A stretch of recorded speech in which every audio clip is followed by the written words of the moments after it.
Other members of his team, Mr. Babashola Alokolaro, Managing Partner at TNP, Mazi Afam Osigwe, and last but not the least in any way, Dr. Aminu Gamawa, a partner at the Collaborative Development Partners. Leading Team B, I'd like to invite Ms. Joy Nune to the stage, Managing Partner of Nune & Nune.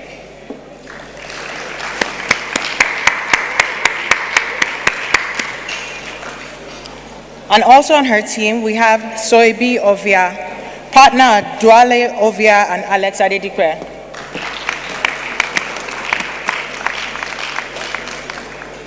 The next member of their team is Professor R.A.C.E. Achara of Professor R.A.C. Achara Law Chambers.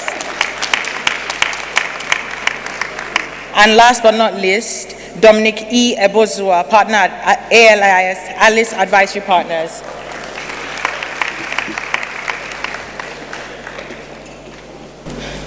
Well, good afternoon, my lords, learned friends of the inner and outer bars, distinguished ladies and gentlemen, and welcome to the post-prandial debate, which I can assure you is going to be more exciting than any presidential debates that you've ever watched or heard.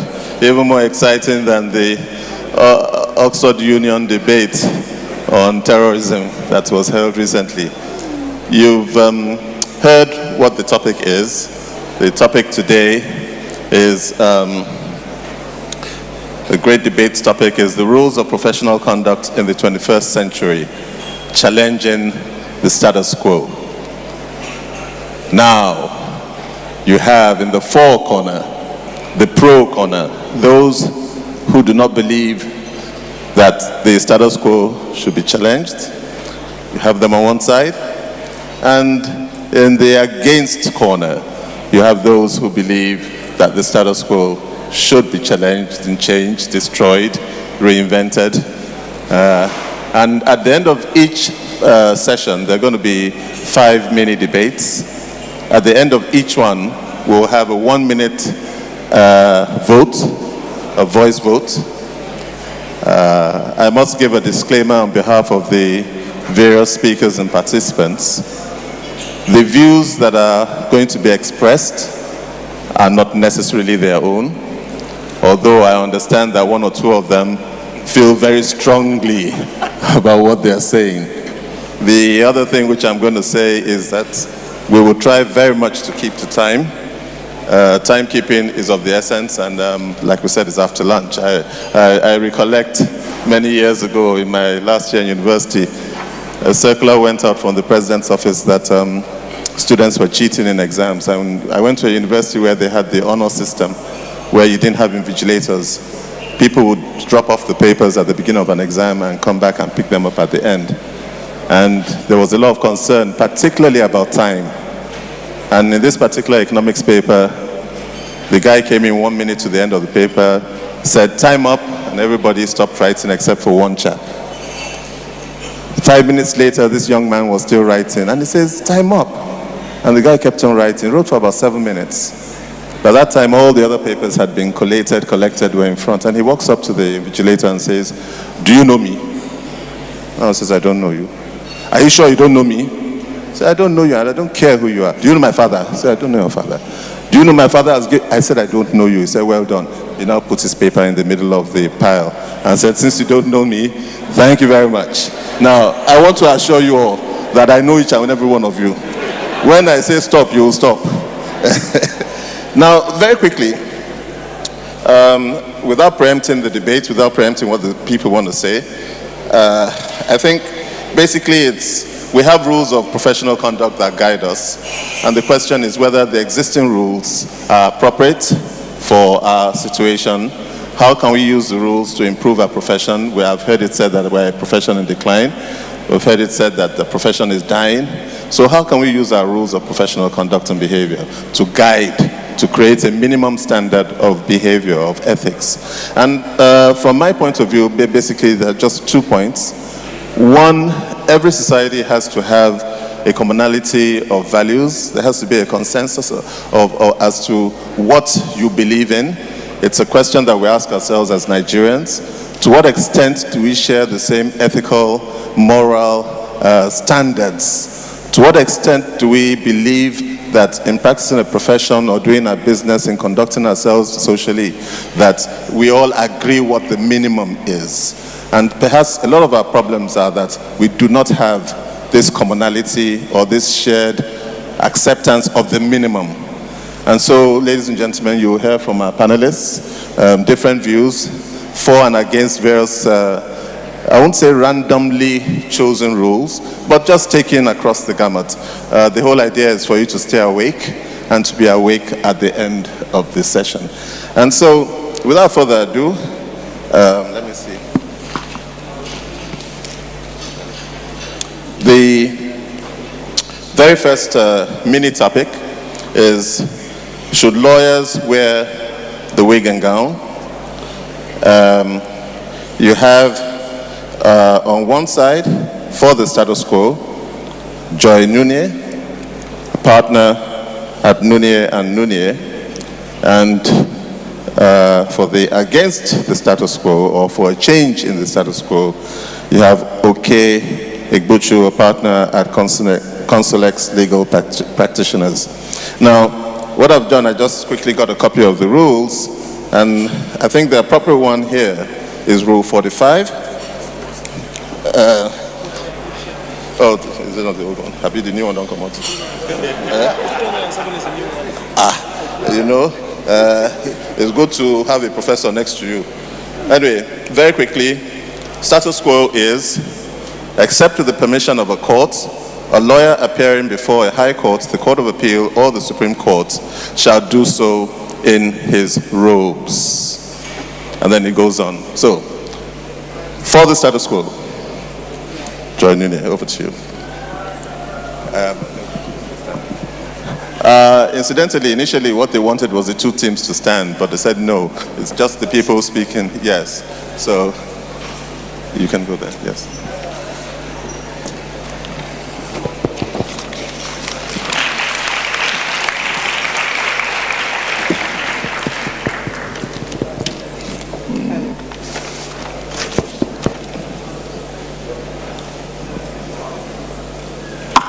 You already threatened to deal with me today, so I see you've worked on all the microphones as well. So, like most of you here, I wanted to be a lawyer because I saw my father wear the wig and gown.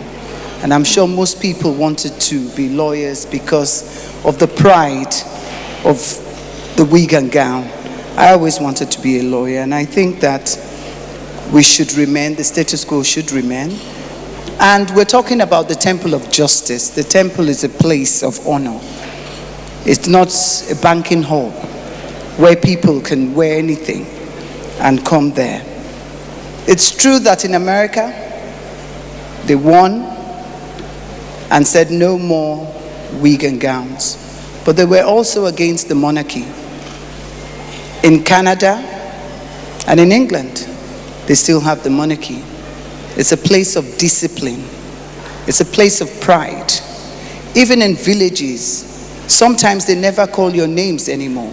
They call you lawyer because you wear your wig and gown.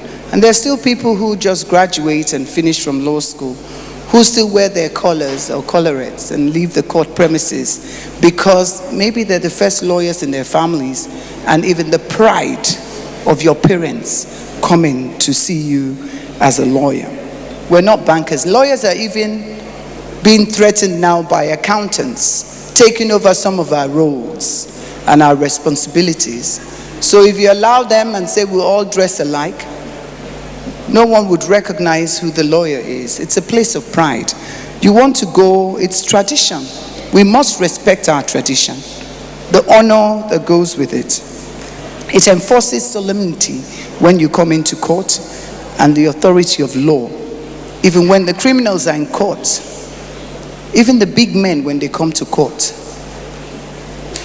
they are solemn and they respect the lawyers and respect the judges as well. Our profession is the only profession that has two arms, the judiciary and the advocates.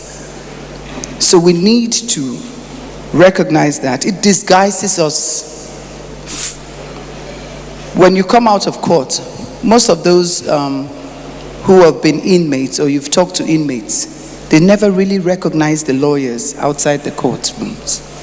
When you take off your wig, they never really recognize you. Some of them say we all look alike in there. So it was also meant to be protecting us.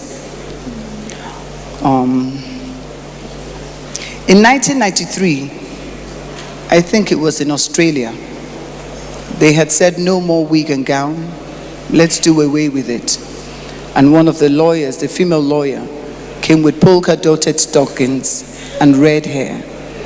And the judge said he needed to leave the courtroom so he can get his act together because he was being distracted.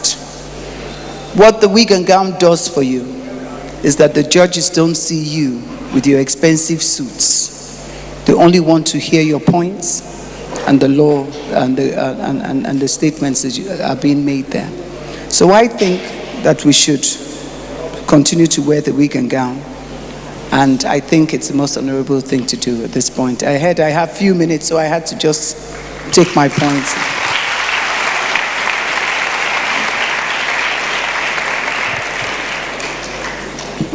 Thank you for that your eloquent support for the wig and gown.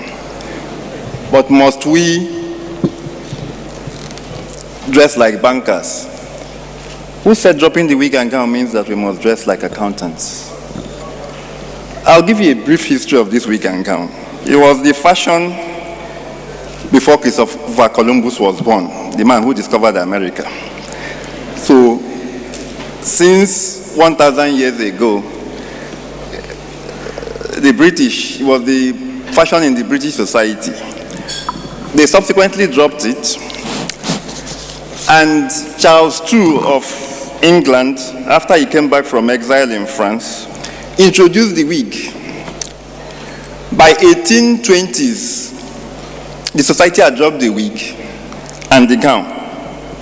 The two most conservative professions in this world, the priesthood and the legal profession, maintained the wig and gown. By 1830, the bishops dropped the wig. 2017, lawyers are still wearing the wig. Will any of you not recognize your bishop if you see him? Do they wear wig? Okay. Now, can you explain to me why the fashion 1,000 years ago, when there was no global warming, so it was even colder in England those days, if the fashion in 2017, when the heat wave can kill you, okay, can any of you with children send your children to go and play in the sun for 2 hours? I guess not. When I was a child, I played in the sun the whole day.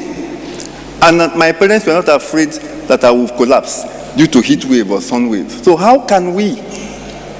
I see lawyers, when I graduated and became a lawyer, I went to the court for the first time. Those days, JCs don't work regularly as they used to today. And the court was the size of a matchbox. So we are all huddled. And I do have issues with NASA. I had NASA problems. I almost collapsed in court because I was wearing a winter jacket, a gown on top of it. I had the waistcoat on. I had everything. Waistcoat, jacket, and the gown. Is it good for my health? No fresh air coming to my head. I was sweating from my head. Soon, I'm sure soon, doctors will tell us that part of what causes brain tumor is heat wave on the head. So, you see, the point I'm making is this. We do not have to look like accountants. We do not have to look like bankers. We do not wear this wig and gown outside the court. Nobody looks at us. We wear our bib, we wear our other regalia. That is what people identify with us. In court, we wear the wig and gown, or in ceremonies like valedictory services. So why should I have a problem with being more comfortable in court. When the society that sees me without my wig and gown. So, for me, can you please show that photo?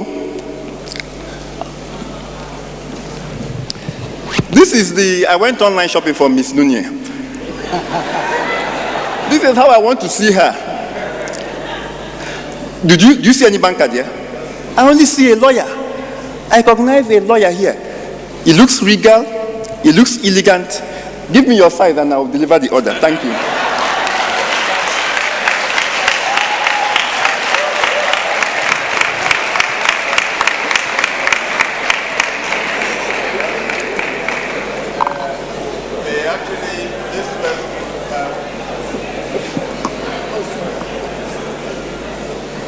Well, on that note, this first group has another topic which we'll continue with. Oh, okay. Well, shall we take a vote on should lawyers wear a wig and a gown? All those who say you should continue to wear your wig and your gown, say aye. All those who say you should stop wearing your wig and your gown, say nay.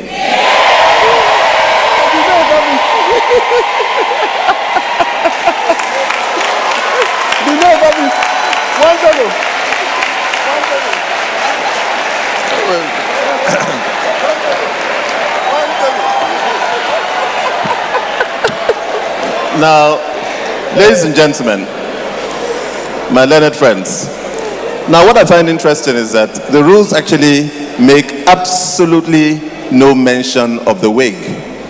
It says you shall appear in your robes, and robes are not defined. At least I haven't found a definition for robes. So I'm wondering whether this is a moot point in the first place. Anyway, the second part of their talk is, should law firms own...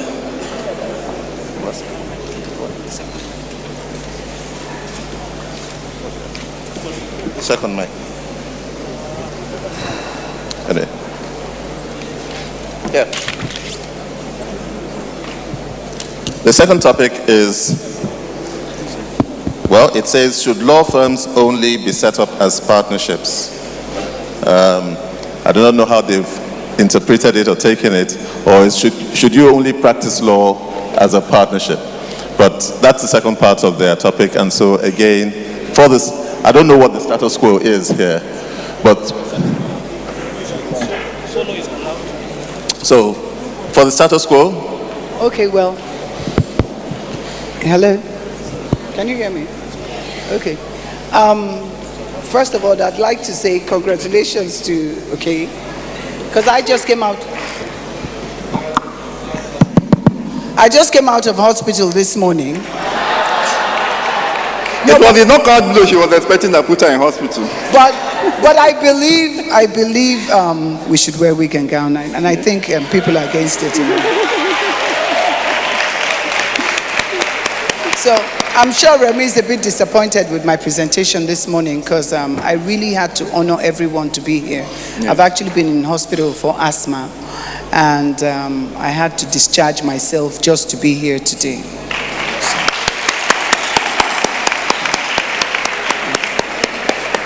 Okay, so the topic for partnerships. I just got that topic when I got here because they were not able to reach me because they took away my telephones. But I'll try to do my best, and I hope you vote for me. Okay, sorry. They said I should try to be very funny, so I'm just trying to. Okay, so. I think that for the partnerships, there are two types of partnerships for the law firms, single tier and second tier, and of course equity partners and non-equity. I really don't believe in my topic, but I'll do my best to present it. Because they chose this topic for me. I should have been on the other side with this. Because most of the partnerships in Nigeria have never really worked. And why haven't they worked? Most of the people that we see as partners also are either equity or salaried partners. in most of the law firms that we have. Now, what's the status quo? He's saying that everyone should be allowed, we can go up onto being a limited liability company. I'm saying no, that won't work. Even in the countries where this has been allowed, most law firms haven't gone on to do that kind of partnerships for them to get into being limited liability companies. The rules are too much. It will expose lawyers, and they'll be bound by the rules of companies, businesses, and that's not what we want. And then most of all, we have to amend our rules for us to be able to get there. So even if we're allowed to go on to expand that, I don't think it will work for us, because we will not be able to expand our partnerships to that extent. I actually, based on the topic that has been given to me, I believe that we should either go on the first tier partnership or the second tier partnership, which is getting the first tier basically is for the junior associates. Get them out of school, the young graduates from law school, they join your firm, and then with time, and based on the practice that they've come up with, they can now become partners. And most of the already?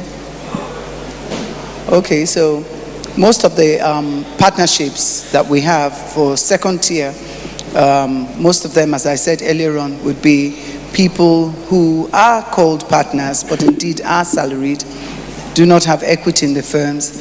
And so I think we should remain that way so that we're not exposed to the company rules. We'll not be able to, lawyers are not trained to do that kind of partnership, especially in terms of our professional business. Thank you. Thank you. I want to admit that worldwide, my researches reveal that law firms are basically structured as partnerships or sole proprietorships. But let me read out the portion of the rule that deals with partnership to show the import of the restrictions. It's quite wide. A lawyer shall not form a partnership with a non-lawyer or with a lawyer who is not admitted to practice law in Nigeria. That is Rule 5.1 of our Rules of Professional Ethics.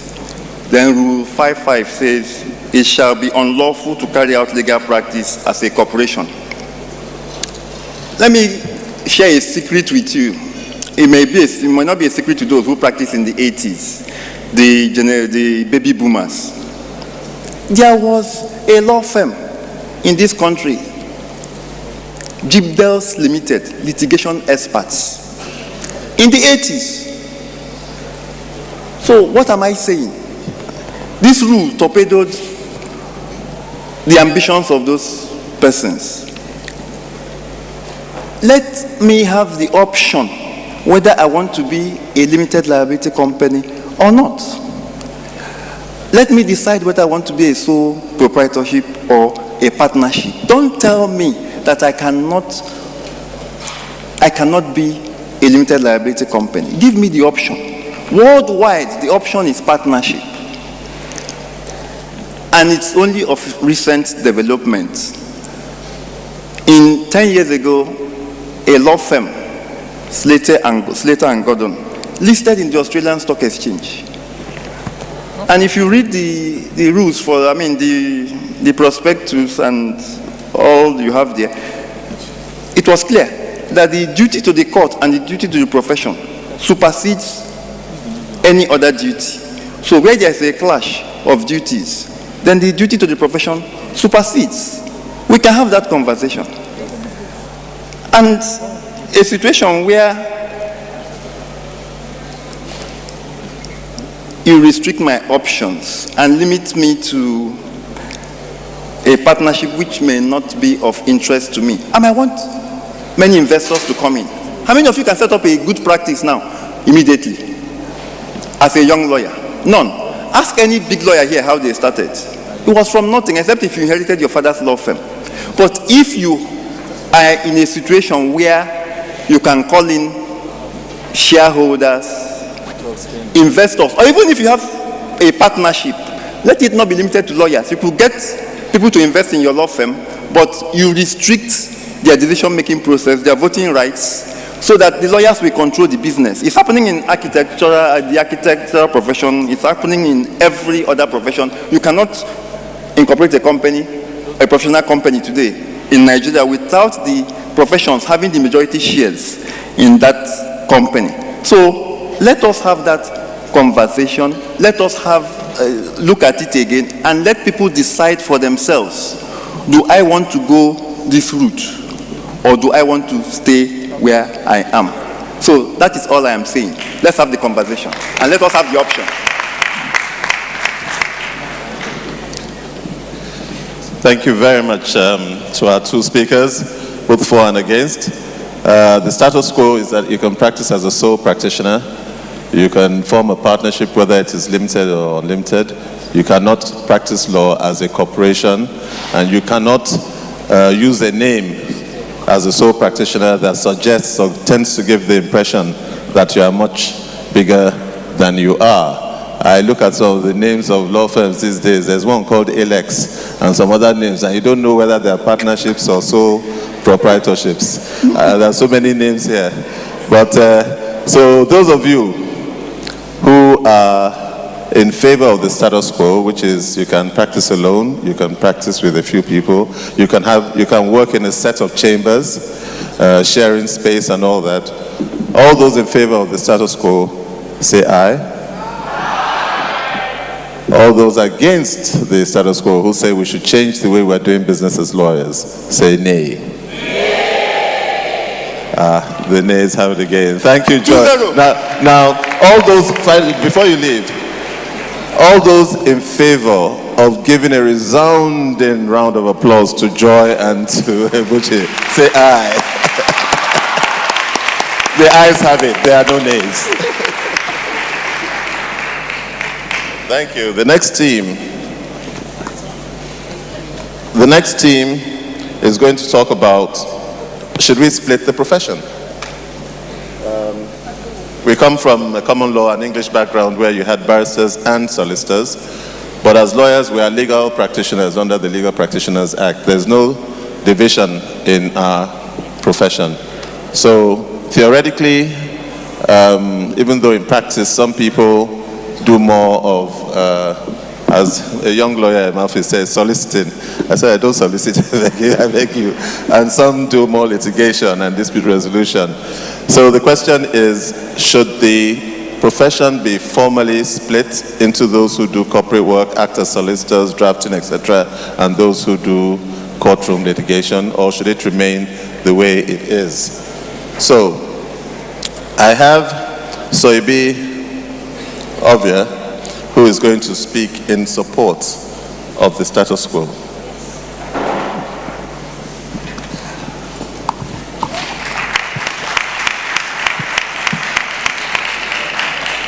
sorry, Soibi is a partner at DOA. DOA. DOA. One of those names.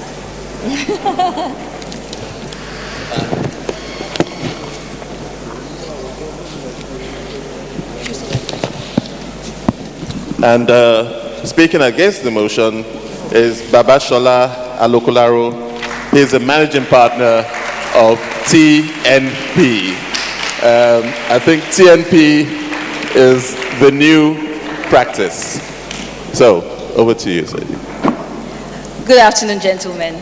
My name is Soibi Ovia, and I'm here to prefer arguments in support of maintaining the status quo of a fused legal profession here in Nigeria. Being conscious of the time allocated to me, I will not bother delving into the history of our legal profession, but I'll proceed to hinge my arguments on a few salient points which I believe will highlight the advantages of our fused system while drawing analogies from a common law jurisdiction like England and Wales, where the legal profession is split between two branches, the barristers and the solicitors. Now, the first advantage that comes to mind is our unified training and qualification program.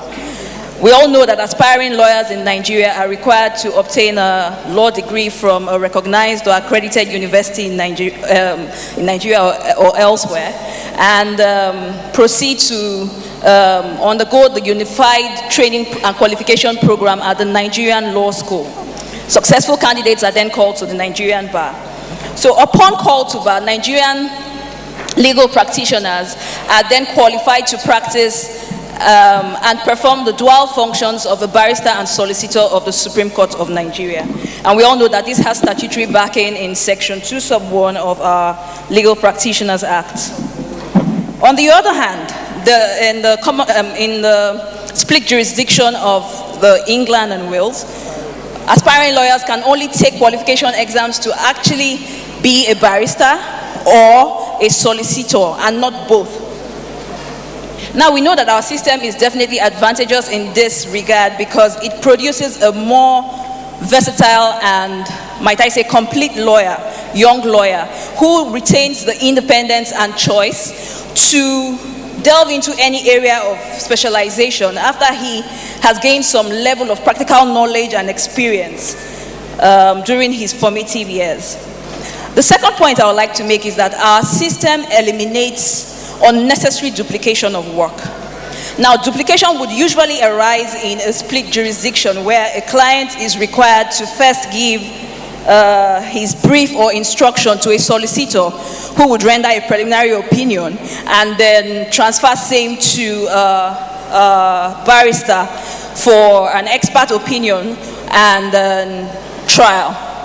Obviously, this would lead to issues of time management or time wastage and increased cost to the client who is saddled with the burden of having to pay the solicitor and the barrister for the same brief or instruction. Now, we can summarize this point into one question. Why do we have to pay two lawyers? A client would ask, why do I have to pay two lawyers when in fact one lawyer will do? The next point I would like to make is that our system eliminates what I would term unhealthy competition, or you might call it a struggle for supremacy between these two branches, that is the barristers and the solicitors, something that we usually see in the split jurisdictions. In line with this, of course, is Rule 26 of our Rules of Professional Conduct, which promotes equality and equal treatment between lawyers, subject, however, to the rules of precedence. Now, you can compare this to like a split jurisdiction like the England, where in some cases the solicitors are referred to as, in a derogatory way, as junior barristers. Now, the next and most important point I would like to make is the fact that our system is working. Our system stands the test of time and is effective till date. Our system, the proof of the success of our system is unarguable and abundant. Our system has produced internationally recognized lawyers, renowned legal practitioners. Our system has produced lawyers who can compete with lawyers from any foreign jurisdiction worldwide. Our system also ensures that the bar and advocacy is not left behind at any time. Our system positions lawyers to provide expert advice to the world. Why then are we going to try to fix what isn't broken? At this point, maybe I should state that because of the inadequacies of the split system, lawyers in jurisdictions like England and Wales and Hong Kong are presently clamoring for a change and are certainly moving towards a change. I'll give you an example. In England right now, the barristers, those clear lines that used to demarcate the barristers from the solicitors are no longer clear. They are now even blurry, and we can actually say they are non-existent. An example would be that the barristers who previously didn't have direct access to clients now has access to clients. The solicitors who can now get qualification and are referred to as solicitor advocates now have direct access to the superior courts, much unlike what's obtained before. Solicitors can now be elevated to the bench. Some of them have also been made Queen's Counsel. So there really isn't so much of a split anymore, even in the UK. The next point I would like to make is that it may appear easy to sit and debate and, might I say, theoretically argue in favor of a split jurisdiction. But when we actually look at the matter realistically and analytically and see what the effect or how cumbersome it will be to actually effect this split, then the story changes. I mean, something like our administrative associations would have to be split. The unified training and qualification program that I had earlier on referred to as an advantage would also have to be split. I mean, one can only imagine what such a split how it would affect clients internationally and locally, or how it will affect the current laws that govern the legal profession. In my opinion, I believe that such a split will be cumbersome, it will be untidy, and might I say, it will also be chaotic. Now, proponents of a split, like Mr. Babashola, I would say that, would most probably argue that a split promotes expertise, right? But the truth of the matter is that in our climes, we have lawyers who have created a niche for themselves in certain specific areas of practice and can be referred to as specialists or experts in those areas. I mean, areas like IP, intellectual property, private equity, criminal litigation, and the list goes on and on. Furthermore, I think Rule 11 makes it mandatory for lawyers to undertake continuous professional development. We all know that this would help to make all lawyers relevant in time.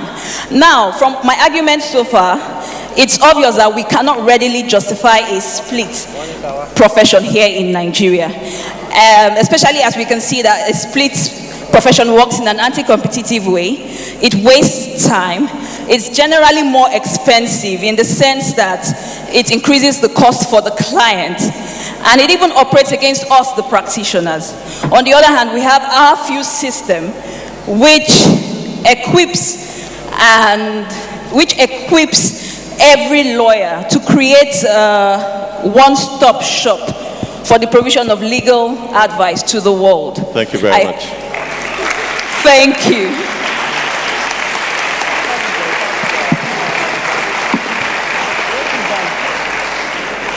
Mr. Babashola Alokraru. My lords, learned friends in silk and before silk, ladies and gentlemen, please lend me your ears. If you remember yesterday and consider today, you can plan for tomorrow. Yesterday, I heard very intelligent men speak, some of whom were my teachers, saying that this profession is struggling with refining the architecture of developing skills and capacity from the law school. Two silks of note. We have a challenge in developing this profession. We cannot continue as is. I drew up a list yesterday evening, noting fully well what I heard, that you cannot become a rock star or come out as a rock star or superstar from the Nigerian law school. Where were our rock stars? So I drew up a list. One to the left, one to the right. The barristers who are advocates and skilled in advocacy, and whom some of you might call solicitors and I call business lawyers. On the left, and I crave your indulgence, please. If you agree with me, you may say yes as I list their names. Rotimi Williams, SAN. GOK Ajayi, SAN. Mr. H.A. Lardner, SAN. Bankole Aluko, SAN.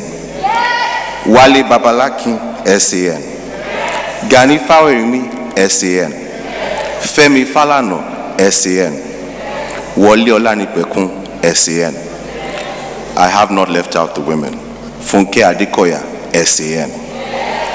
Soibi Ovia, 2B SAN. And on the right-hand side, the business lawyers. Chris Okumbanjo, Chris Okeke, George Etomi, Gbenga Oyebode, Aswe Godalo, Femi Olubanwo, Mrs. Odudiri and Adifulu, Fubara Anga, Maima Bello Osage. Are you telling me they got it wrong? I studied under these people. Your rules may say we can do certain things, but they found out early enough and they planned. They created a dichotomy in their practices. Do you know how many silks have come out of Chief Rotimi Williams' chambers? Do you know how many silks were created from Mr. Landner's chambers? Do you know how many business advisors have come up from the offices of Chris Ogubanjo, Chris Okeke, George Etomi, Alugano Ibode, me inclusive, one of your partners inclusive? We cannot continue as is. I am an employer. I want the best. I seek for the best. And I know my clients deserve the best. It is not about me. If I think about the client's needs, then I know and should realize my limitations in certain degrees. What I do best are my strengths. I sat with two gentlemen at lunch, and they had this exchange. And these two were bonds. The exchange went as thus. Oh boy, when you get San now, I beg leave that in. I know they follow San. I go employ San, he go do the work. And the other guy goes, well, when I want it, I will seek it. I think the time is ripe for us to change the rules in helping to nurture our new lawyers, our young and upcoming lawyers. One profession that I know that the legal profession has the greatest respect for is the medical profession. Would you get your practical skills from the law school? You probably would. You probably should. Should you get skills in theory from the university? You should. Are there issues with quota? There are. Can we correct it? Certainly we can. As practitioners, come out of the law school. You're a lawyer. Practice first the way that I did. I straddled both sides. I was a litigator. I went to court to Bankole Aluko. I also worked on transactional instructions, and I worked with the likes of Bumi Fayoko. And at some point I decided that I needed to specialize, find expertise. And what I'm saying to you, like a doctor, you come out as a lawyer. A few years later, you decide to specialize. When you decide to specialize, you either go to the left or you go to the right. But you will give your client the greatest value.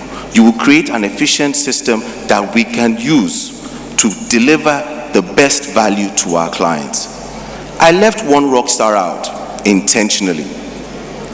Why? Because he's the man of two cloths. One's a cassock, one's silk. There are not many like him. I never worked with him, but I have humongous respect for him. We call him Reverend Professor Koinsola Ajayi. The only Koinsola I know that is spelled with a K-O.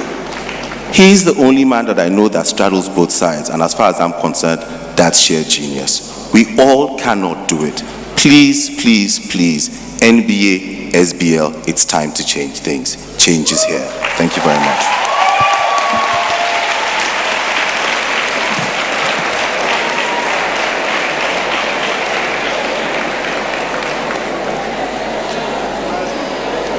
Well,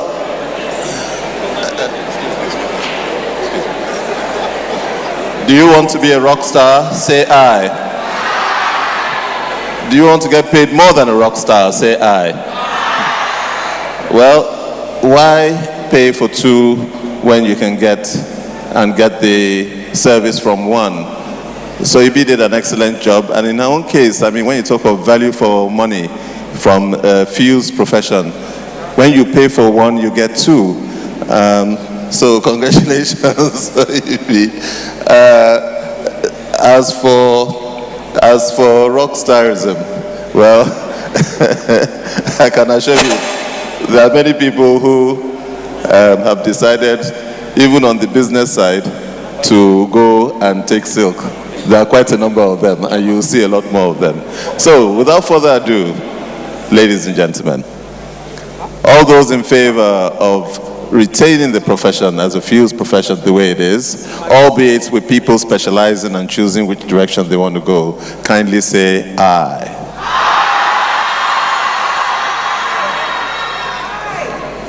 All those who say that we should move to a profession where you decide where you want to go, either stay as someone who litigates before the courts or act in an advisory capacity. In other words, split the profession.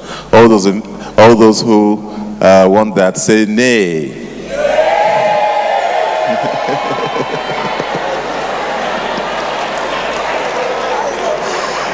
Well, if you ever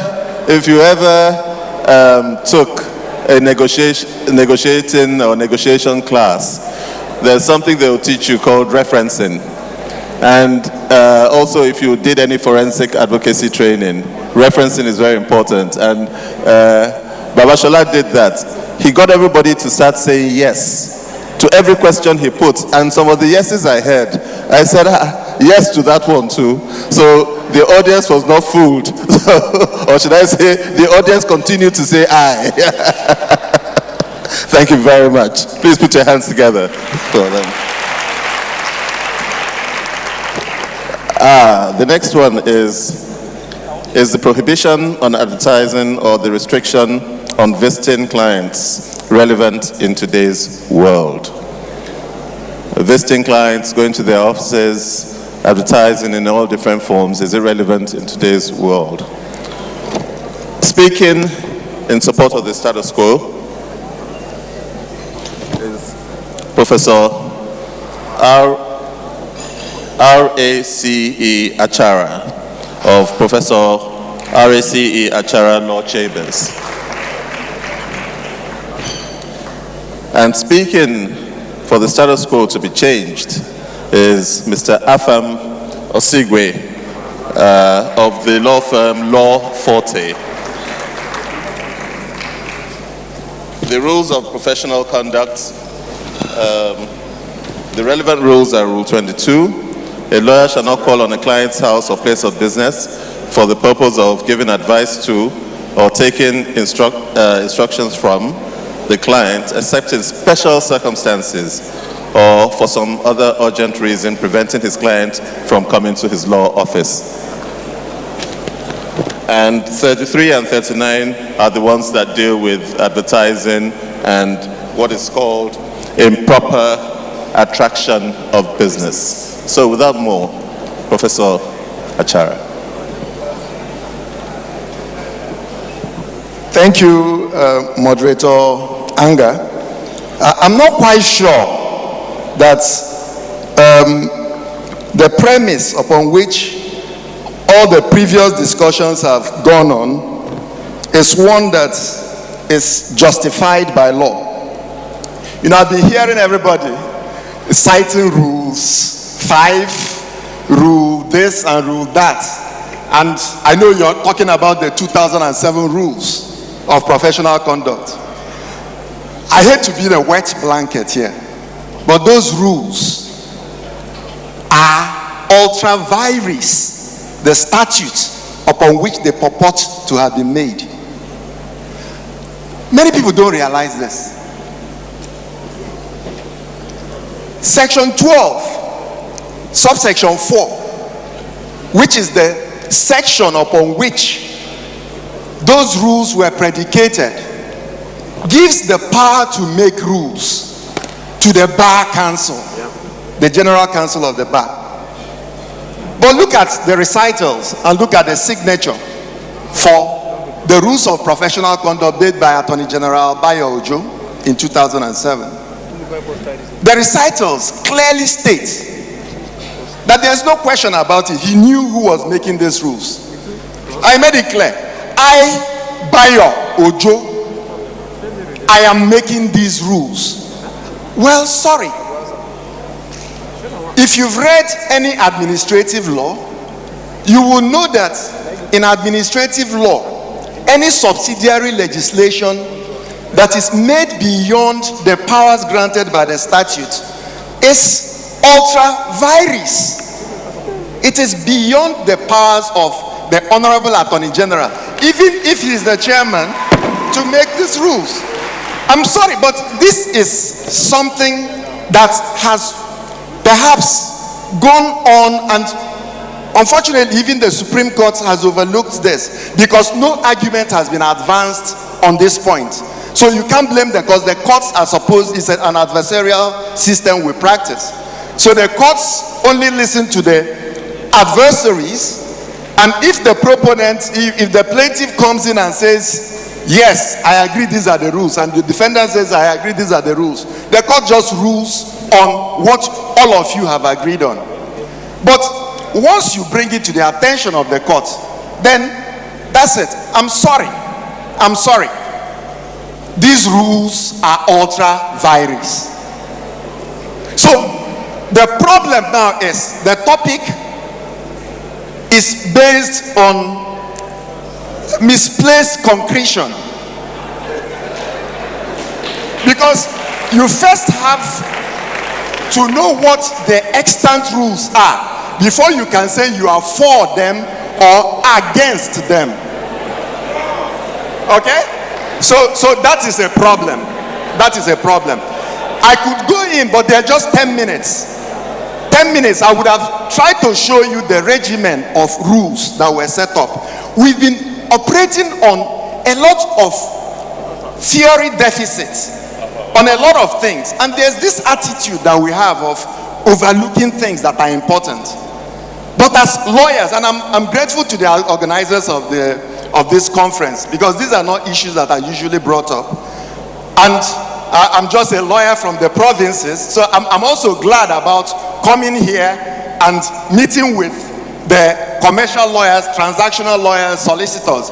You know, because for those of us who are into litigation practice, there are some things that I see that, you know, the rules might seem to be right in what they're doing about forbidding some things for litigation lawyers. And you know, the people who wrote the original rules in the Christmas of 1967 were mostly litigation lawyers.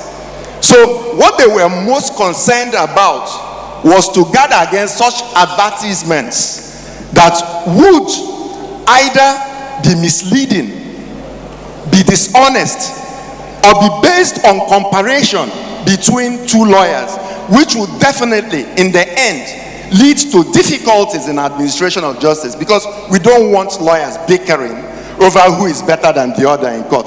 That would be a definite no-no. But then, practice has moved on. We've gotten specializations in various areas of transactional law. Modernity has set in, and I've seen, you know, I see pages of some transactional law firms. You know, I shudder at first, you know, from the viewpoint of a litigation lawyer. You know, when somebody says, these are the best lawyers and these are the this thing, this, the provision might well be good for those who are in transactional practice. And you heard it from the opening day till today. People have been talking about the competition is really, you know, killing. But then, for litigation lawyers, having regard to the fact that ours is a vocation, not just based on profit making, there are certain considerations that might seem counterintuitive when we are talking about how much profit we want. If you tell people not to advertise, it doesn't make sense if you want to make profit. And the business people have been coming here, accountants have been coming here and trying to press us into the fray, to remind us that we are drawing back based on our professional restrictions. But I'm not quite sure that if we take into account the real basis for our profession and our vocation, the administration of justice considerations, we need to realize that the restrictions that are sometimes put in place in advertising are reasonable. And if we're able to draw a distinction, because that I think is the problem. The problem in my mind is not the legal regimen. The rules were not made properly, the ones we are referring to. But there's a fallback provision. The body of benchers have jurisdiction. If you look at section 10 of the Legal Practitioners Act, both the old one and the now amended one, you see that that jurisdiction is conferred on the body of benchers, and they exercise it either directly or through the Legal Practitioners Disciplinary Council. So it's not a problem that these 2007 rules are ultra vires. There is a fallback position, and that fallback position does not give a total prohibition against advertising. No, it just tells you that there are certain things you should not advertise on. There are things that will bring the profession down. There are traditions in this profession, and everything is not about making money. The principles that apply to advertising also apply to all the other rules, including the issue of client visitation. We must get to a point where we realize that we may not be the richest people, but there's something about our profession that gives us elevation in the eyes of even those people who are millionaires, billionaires.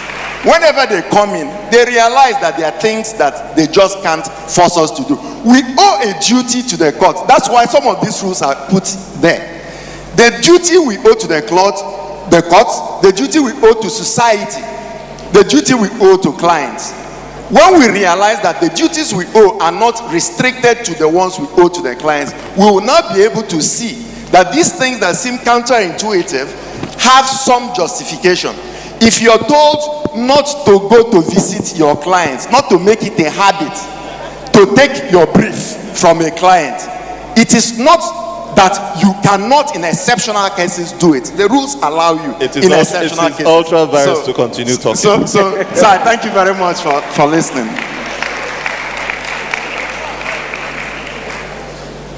And now, against the motion, against the status quo, Mr. Afam Osegwe.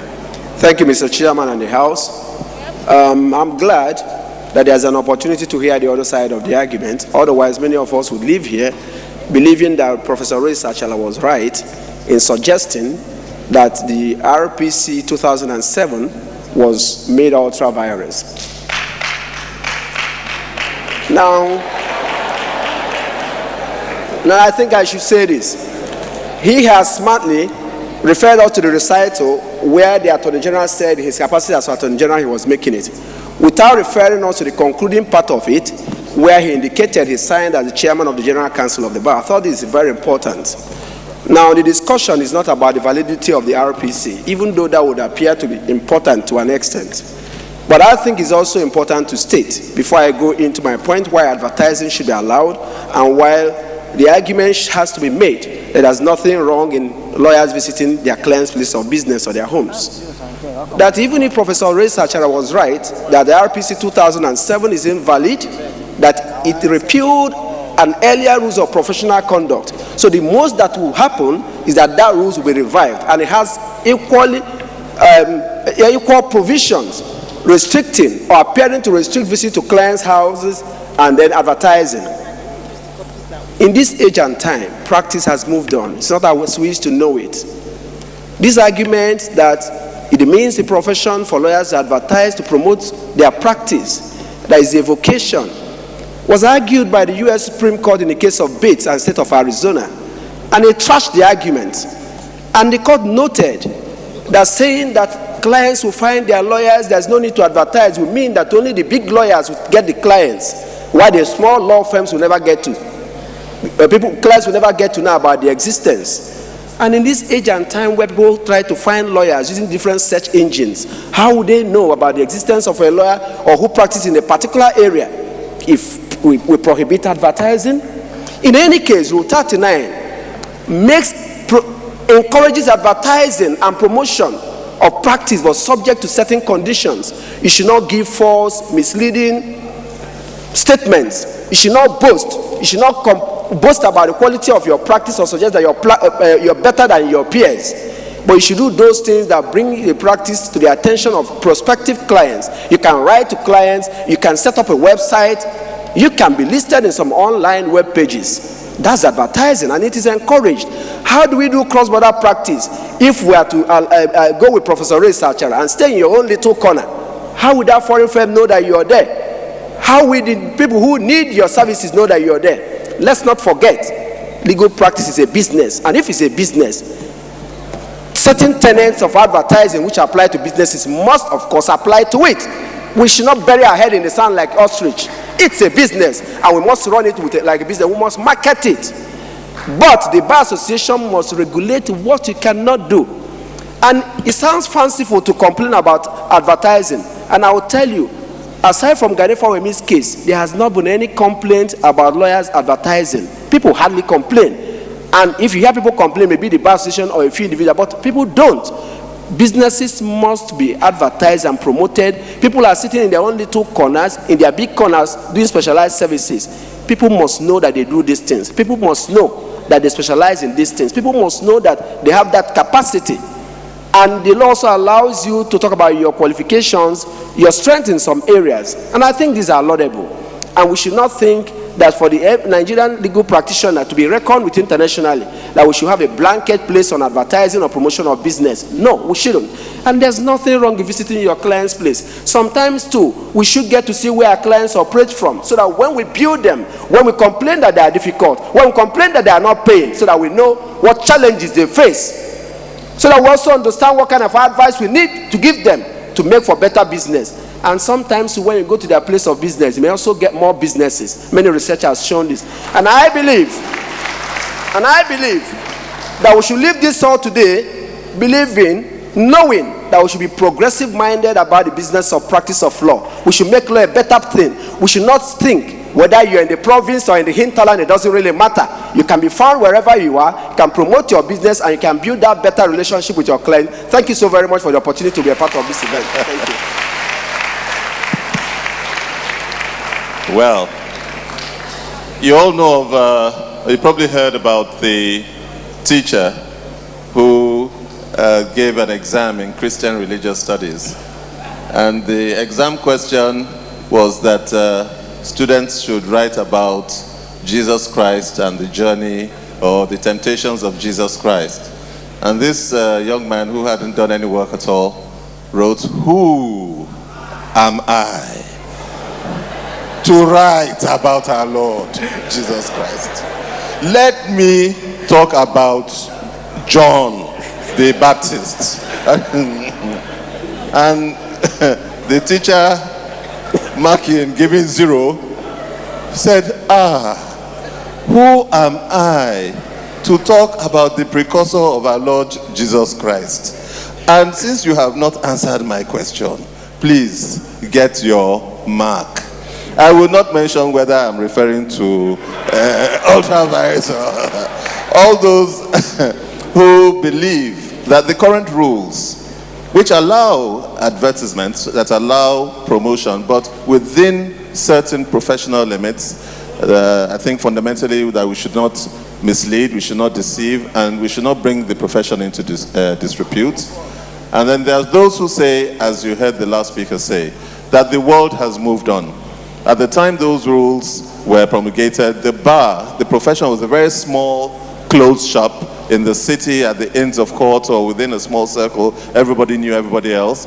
Today, internet, you can reach clients, you're doing cross-border work. If you don't advertise, how do they know? So essentially the question here is not whether or not there should be any form of advertisement, but whether the existing rules should be expanded, enlarged, made a bit more elastic.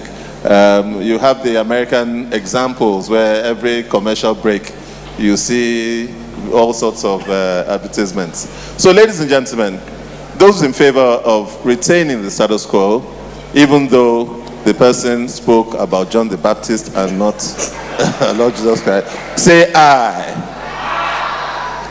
All those who don't want the status quo to remain and think there should be a movement away from it, say nay. The nays have it. Thank you very much. A round of applause for our two speakers, please. Thank you. The last topic, but certainly not the least, and least important.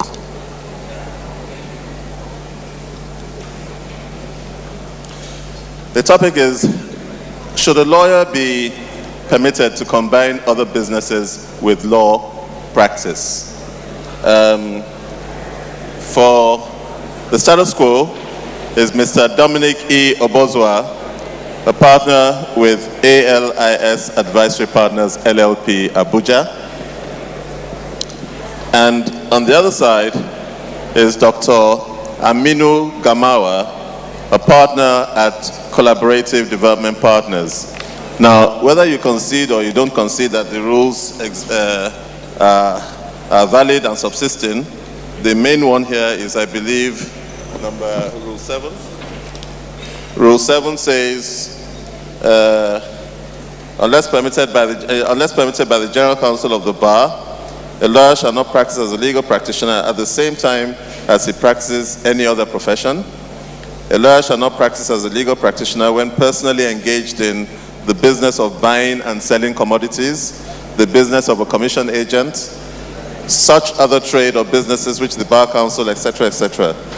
I had a neighbor when I was growing up, who was a barrister, who had a big board. And in fact, not very far from where Babashola Lokora used to live as well. And this gentleman, so and co, a trial will convict you.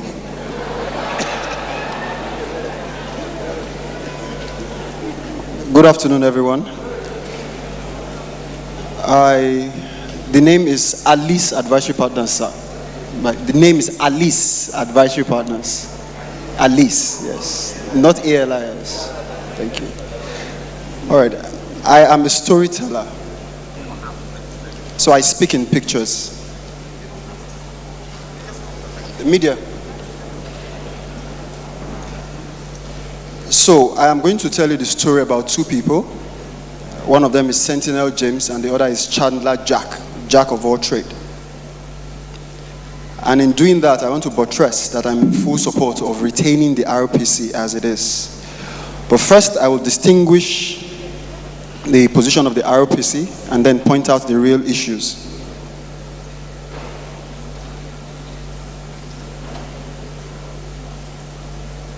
Now, what the RPC does is to distinguish between what the lawyer should and should not do. And it basically asks a question: do you want to own the fish company or do you want to be the fish seller? Do you want to own the auto factory or do you want to be the bus driver? In a sense, it's saying, do you want to be a lawyer and be a bus driver at the same time? It is also saying, do you want your client to come to your office and be wondering, hey, Tunde, are you driving today or can I give you my brief?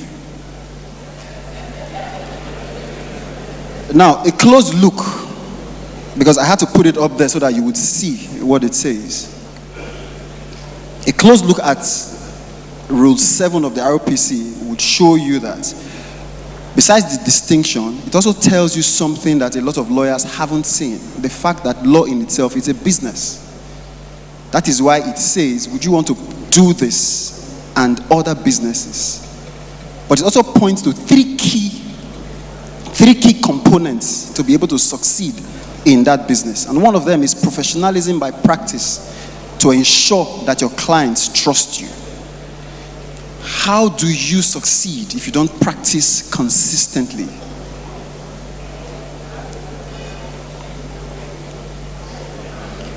Then the other part is focus on the business and satisfying the client. And the third one is continuing professional development of the legal practitioner and institution building.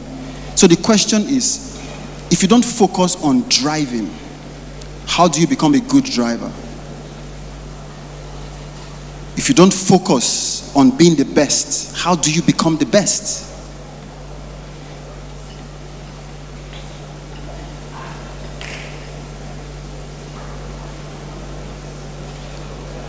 Now, yesterday, in the course of this entire conference, we've had speakers, panelists upon panelists. And the three statements you see there are from three distinguished legal thought leaders across 3 generations. They made presentations yesterday. Mr. Soji Awogbade, Dr. Miriam Kene Kachiku, and Kenneth Oko. These 3 people cut across 3 different generations: the old, present, and the next generation of lawyers. And they said the same thing, that we must focus on the practice of law and not do anything else. If you look at those statements, it will show that leveraging on global best practices as well, we need 3 key elements. And these elements have also been stated in Rule 7. One is professionalism and client satisfaction. What do clients really want? What do clients really want? 2, expertise, clinical capacity building, and specialization. Over the years, we've talked about specializing, because specialization is the future of the law. You want your clients to be able to come to you and say, I know you're an expert in entertainment law. I know you're an expert in corporate law. I know you're an expert in intellectual property, which is why I come to you. And then the third is building institutions and succession planning. We talked about the big firms yesterday. We talked about the next generation of lawyers. We talked about wealth creation. How do you build that in the profession if you do not focus on building the profession?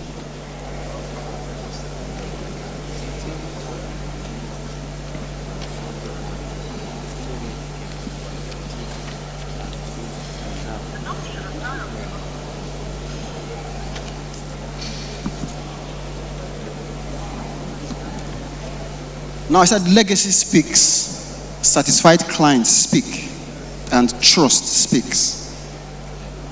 It may take a while to create all of the money, because if you look at all of this, the basic reason why some people want to do other businesses is because we want to make a little buck here and there and then just augment. It may take a while to make that money, but the truth is, if you wait for it, it eventually comes. Look at all of the firms listed there. Are they A-list firms? Are they institutions? Do you want to be like one of them? Do you want to practice like one of them? Do you want to train the next generation? Because all that these people focus on, as much as I know, is quality, responsive, and focused, timely solutions. That is what a client wants. It's not about us.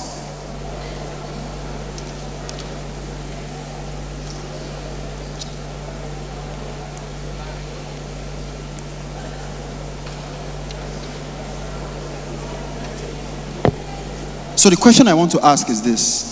At the end of the day, in your legal practice, do you want to be confused? Do you want to sell fish, be a carpenter, drive the bus, and practice law at the same time? Or do you want to practice the law, become like Gani Fawehimi,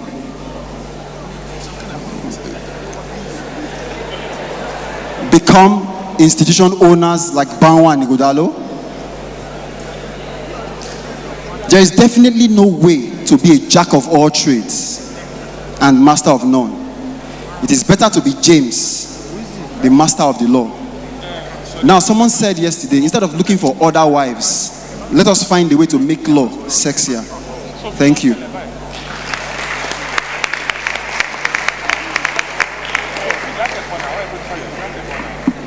Good afternoon, ladies and gentlemen. My name is Aminu Gamawa, and since we don't have any female in our team, I identify myself as a feminist, and I hope that takes care of it.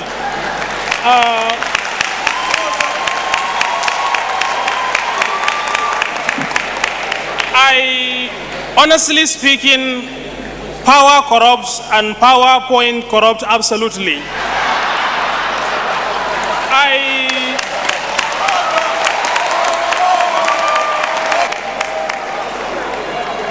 We are in Lagos, we are in Nigeria. I hope you will not be carried away by the pictures of the Oyimbo. This is Nigeria, this is Lagos.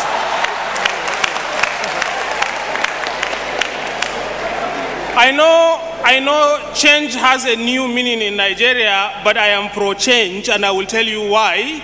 And I will try to persuade you to reason with me that we need change, we need to make progress, the world is moving. The rules as they are today are not fit for purpose, and we need to change them to serve our needs. The laws are there to serve us, and if they are not serving us well, we made the laws and we can change the laws, and we should change the laws.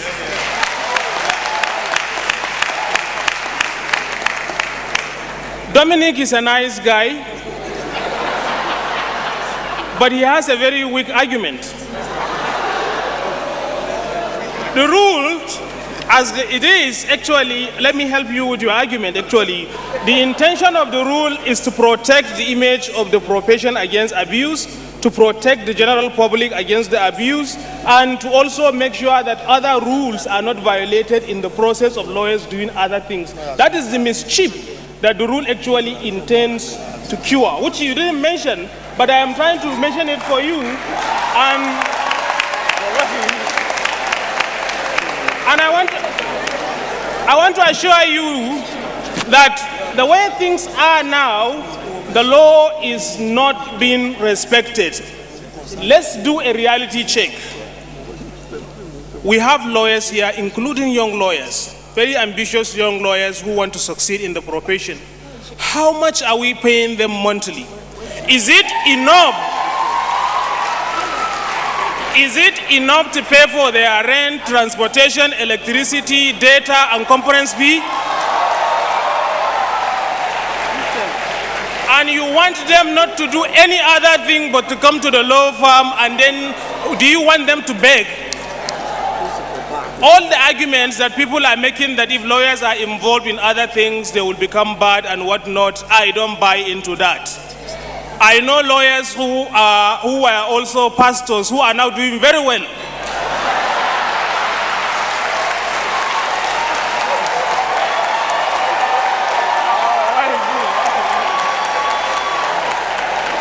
I know lawyers who are also law teachers and are doing very well. Honestly speaking, the question I wanted to ask you is how many of us are really obeying this particular restriction? But I realize actually the proper question is to say how many of us haven't actually violated this rule? It says you cannot buy, you cannot sell. Maybe in Lagos you have enough briefs to deal with that. For many of us from where I came, actually I'm the first practicing lawyer in my local government, and if I go back there is no client, nobody, you say, Aminu, just stay there and leave and starve, don't do anything. Does it make sense?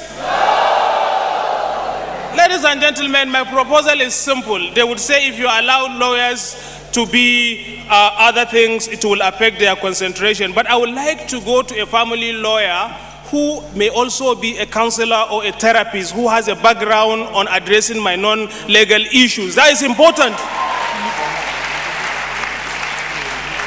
There are many areas of law that actually have now become a ground for lawyers to explore and to combine with their practice, and I don't see any problem. You look at issues like insurance, issues like real estate. Someone said a lawyer cannot buy and sell a land. If we are to do a poll in this room as to the number of people who have bought and sold land in order to make profit, how many of us will get out? I cannot even exhaust my time. This is a simple argument, ladies and gentlemen. I respect your time.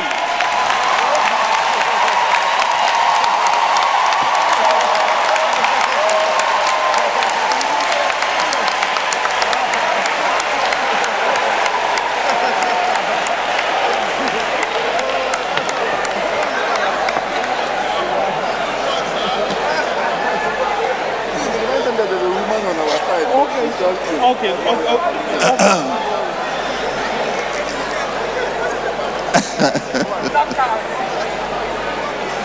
Well,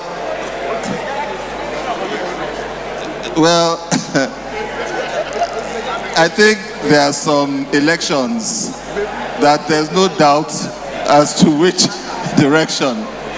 But for formality's sake,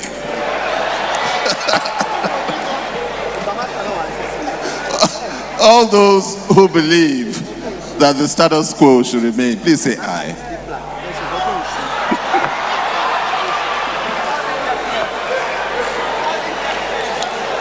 and all those who have been persuaded that you should go and start selling rice, say nay. Please, a round of applause for both speakers.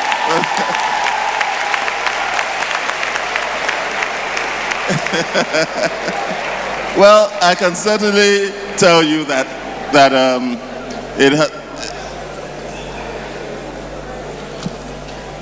now there was I have been given.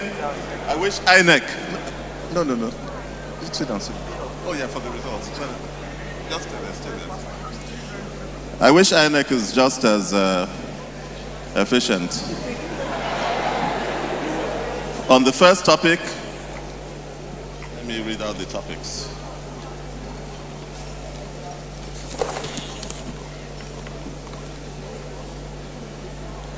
Old age. On the first topic, should lawyers wear a wig and gown? Team A, who were in support of the motion, lost to Team B that asked for a change in the status quo. Should law firms be set up as partnerships? Again, Team B, against the status quo, they won. Should we split the profession? It's looking like a landslide. Team B won against the status quo. You see, even INEC, that's what I have here. So it is not your returning officer. It is not your returning officer. It is what I have in front of me. I immediately cancel that announcement and now give you the correct results for the status quo who won that particular debate. And I wish INEC would see what I've just done and also do the same without waiting for election petitions. On this last one, well, what did you say? Anyway, once again, thank you all very much. Now, before we go, we are fortunate, please you can sit down. We are fortunate that, because this is an issue, the question of rules of professional conduct and regulations of our profession is topical. You've heard that you can't run away from them. And the current president of the Bar Association actually set up a committee, I believe in January. That committee is chaired by Chief Anthony Idigbe, Senior Advocate of Nigeria. And we're lucky that Dr. Aminu Gamawa is a member of the committee. And fortuitously, the committee has concluded its work. I believe my partner, Funke Adekoya, Ms. Funke Adekoya SN, is also a member of that committee. They've concluded their work and submitted their reports to the last National Executive Council of the Bar meeting in Lokoja, which held in May. So I understand they've also submitted to NEC a bill. So we're going to give, at the instance of the chairman, Mr. Oluakpata, we're going to give Dr. Gamawa just 2 or 3 minutes to quickly update us and tell us what that committee has done and what the key or the highlights of their recommendations are before I would finally wrap up. So, Dr. Gamawa, very quickly, what has your committee done? Thank you, sir, and thank you, ladies and gentlemen, for your votes. And I want to assure you that in January, I was appointed to be part of the committee and to serve as secretary. The committee is called the Nigerian Bar Association Legal Profession Regulation Review Committee, chaired by our able Senior Advocate Anthony Idigbe. And on that committee, we have many reputable lawyers. Professor Enes Ujuku who was on the committee. Mr. Olaruwajin Onadeko was there.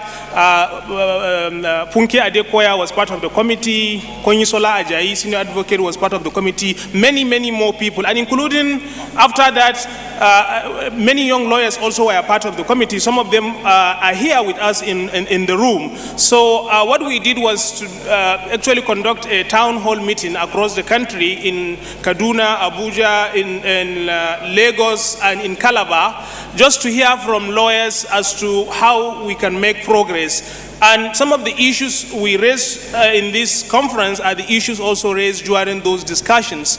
And we submitted and made a call for memoranda, and many people submitted their memorandum and made beautiful suggestions on how to make the legal profession better. We had a lot of debate on how to make progress, and ultimately what we did was to produce a report that stated the current state of affairs. The subcommittee on current state of affairs was chaired by my mentor, Funke Adekoya, senior advocate, and also the future state committee was chaired by, subcommittee was chaired by Professor Ernest Ujuku, who is, we are lucky, is here with us. And in addition to the report, which made some remarkable recommendations, we had a proposed bill, because every time we come to a conference like this, we talk, and we go back to the old thing. We don't do concrete things to change the way things are being done. So we made some suggestions regarding things like, how do we want to be regulated? Do we want MBA to regulate us, or do we want an independent body to regulate us? And what are the objectives of the legal profession? What exactly constitutes legal practice? Honestly speaking, you look at the LPA, you look at the rules, there is no specific mention as to what exactly is legal practice, or what are the aims of and objectives of the legal profession in Nigeria. These are basic fundamental flaws that we have, which I think can be seen in the way things are being run. So we handled and addressed many issues. We submitted our report during the last NEC meeting, and what the MBA plans to do is to send out the report and the proposed bill to all members for their input. So if you are passionate about this issue, please watch out. When you see the bill, make your voice known. And one thing that I'm very proud of, having participated in that committee, is we paid advocacy visits to the Attorney General and the Chief Justice of Nigeria, and the Attorney General tasked us on creating new jobs for young lawyers. So we created a subcommittee, and I served as a secretary. We wrote a report identifying ways through which young lawyers actually will get more jobs and also get better pay. Because the way things are now, they are either unemployed or underemployed, and I think it is unsustainable. Majority of lawyers in Nigeria are young lawyers, and we need to invest in them because they are the future. So to cut it short, that is basically what we have done, and some of you have actually submitted your memoranda, and I have seen it, we have read it, and it is included in the report and in some of the proposals that we have made. This is by way of update, and I think the MBA is doing something about it, but the MBA alone cannot do it. We are all stakeholders. It is our profession that is at stake. We have a role to play towards making sure we demand that the right thing is done. We demand it from the MBA, we demand it from our representatives. That way, we will make the legal profession in Nigeria more competitive, not only in serving the market, but also in serving the ordinary men and women who are in need of access to justice. Thank you.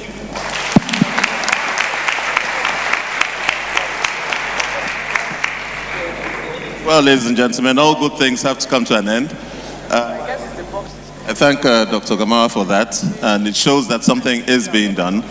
As he said, this is something that is central to our existence as lawyers. I see SPA, Ajibade and Co., for example, has held a series of lectures. The 8th one was on the future of legal practice in Nigeria, regulation and discipline. Other firms and other groups have tried to bring this topic to the fore. I think, to conclude, the issue is this. What are we doing to move with the times? Can we only, or should we only continue to concentrate on welfareism? Or have we not concentrated on enough welfareism? Is it stomach infrastructure, or is it issues like ethics and discipline? And as I said at the beginning, can you do anything at all if you don't have a consensus of values? Now, some of you have asked me, why am I wearing a hat? I'm a traditionalist. And as a traditionalist, you don't wear a hat indoors.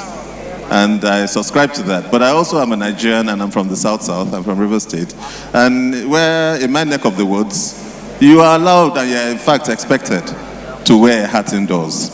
But today I'm appalled. I see some people wearing face caps with suits and what they call handicap caps. You go to court today, and now I see that some ladies are wearing scarves and then they have their wigs on top of their scarves. Now, as a matter of principle, I'm not saying it's right or wrong, but is that the appropriate dress now? Do the rules allow it? Can we allow impunity?